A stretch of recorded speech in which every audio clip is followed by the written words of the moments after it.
Pawan Kalyan creative works కి సంబంధించి ఒక పోస్ట్ ఇప్పుడు సోషల్ మీడియాలో వైరల్ అయింది. ఆ పోస్ట్ కి సంబంధించి ఏదైతే ఆ పోస్ట్ లో పేర్కొన్నారు అంటే January 7, 2026 అన్నట్టుగానే January 7, 2026 రోజు దీనికి సంబంధించి ఒక వీడియోను కూడా రిలీజ్ చేశారు. ఇక ఇప్పుడు ఆ వీడియో కూడా నెట్టింట్లో బాగా వైరల్ అవుతుంది. అందులో ముఖ్యంగా జాపనీస్ మార్షల్ ఆర్ట్స్ కి సంబంధించి ఎర్రటి సూర్యుడు, అదే విధంగా జాపనీస్ లో కొన్ని పదాలు, ఇటు అటు ఆ వీడియోకి సంబంధించి ఆ బ్యాక్గ్రౌండ్ స్కోర్ ఏదైతే ఉందో బ్యాక్గ్రౌండ్ మ్యూజిక్ అందరినీ కూడా ఆకట్టుకుంటుంది.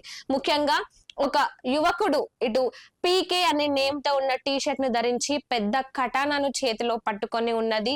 ఇంతకీ ఎవరా యువకుడు? కొంతమంది ఏమో పవర్ స్టార్ పవన్ కళ్యాణ్ అంటున్నారు, ఇంకొంతమంది ఏమో లేదు ఇంకెవరైనా అయి ఉండొచ్చు అని ఇంకొంతమంది అంటున్నారు. ఇక లాస్ట్ కి పవన్ కళ్యాణ్ ఇటు గాల్లో ఎగురుతూ కిక్ ఇస్తున్నట్టు ఒక షాట్ ఏదైతే ఉందో ఆ పోస్టర్ ఇప్పుడు అందరినీ కూడా, ముఖ్యంగా పవన్ కళ్యాణ్ ఫ్యాన్స్ అందరూ కూడా ఆ పోస్ట్ ని చూసి తెగ సంబరపడిపోతున్నారు.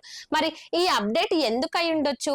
ఇటు మార్షల్ ఆర్ట్స్ కి సంబంధించి ఏదైనా ప్రాజెక్ట్ చేయబోతున్నందుకు ఈ అప్డేట్ ఇస్తున్నారా, లేదంటే సినిమాకు సంబంధించిన అప్డేటా అంటే ఇటు పవన్ కళ్యాణ్ ఫ్యాన్స్ ఉక్కిరి బిక్కిరి అవుతున్నారు. ఇంతకీ పవన్ కళ్యాణ్ మళ్ళీ ఇంకో సినిమాతో తెరకెక్కబోతున్నారా? ఇప్పటికే మొన్న ఓజీ ఎంత సందడి చేసిందో మనందరికీ తెలిసిందే. ఇక ఇప్పుడు ఉస్తాద్ భగత్ సింగ్ సినిమా కూడా వేసవిలో ఇటు థియేటర్లలో సందడి చేయబోతుంది. అదే విధంగా మరి ఇంకో కొత్త సినిమాకు కూడా పవన్ కళ్యాణ్ సైన్ చేసినట్టు తెలుస్తుంది. ఇక ఇప్పుడు ఈ అప్డేట్ ఏదైతే ఉందో ఇంతకీ అది దేనికి సంబంధించిన అప్డేట్ అంటే ఇటు పవన్ కళ్యాణ్ ఫ్యాన్స్ అందరూ ప్రశ్నల్లో మునిగిపోతున్నారు.